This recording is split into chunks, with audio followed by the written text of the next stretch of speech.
Hi, I'm Jaime Williams, and this is my 9th year as a Cobb County educator. I am so happy to be a part of this district, and I'm thrilled that I've taught in high school and in the middle school setting.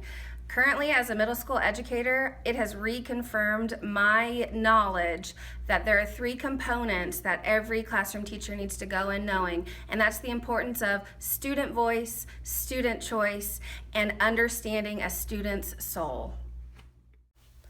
I pursued the calling of English education 9 years ago, but not simply because of the subject matter.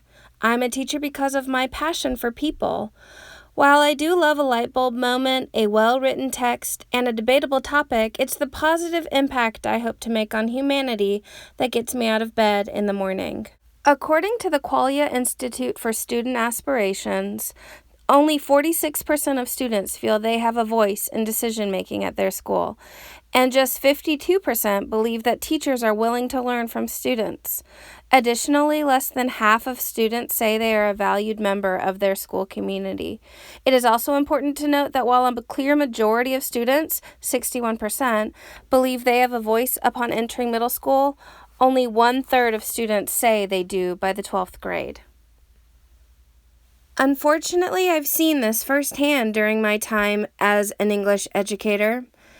And while I did understand the need for student voice and student choice in the school setting, I didn't know how to accomplish that beyond offering different texts and assignments. Those options never seemed to do what I'd intended, which was to inspire intrinsic learning.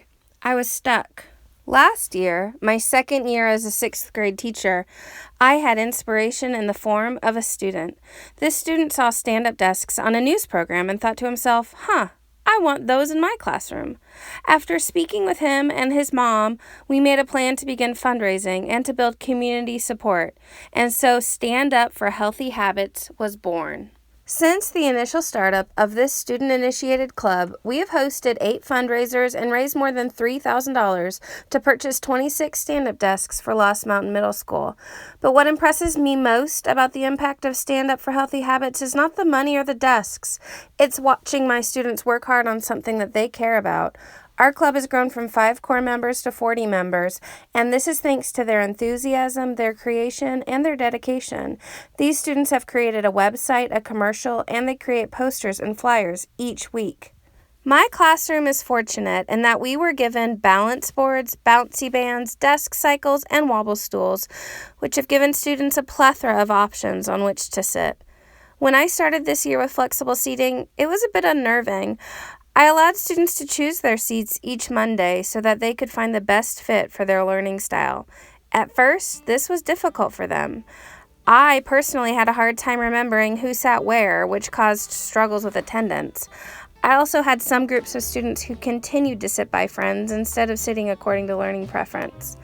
But after 6 weeks of perseverance, my expectations were met with a completely organic moment of silent writing.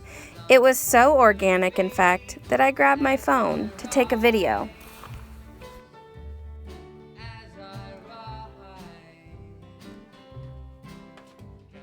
Flexible seating will work in the middle school classroom.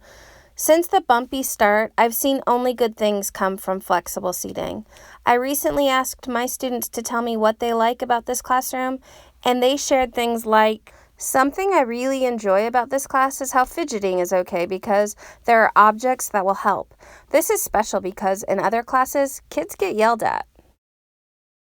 I like how you let us talk and be social so that we can make new friends. I like the freedom to be creative in this class." When I read their thoughts, I couldn't help but be happily reminded that much of this is thanks to flexible seating. Movement options in the classroom have allowed me to give my students a voice that they didn't have before. Flexible seating gives students the freedom to collaborate and create, and it also reinforces the idea that we are teaching the whole of every child, not just parts of a curriculum model.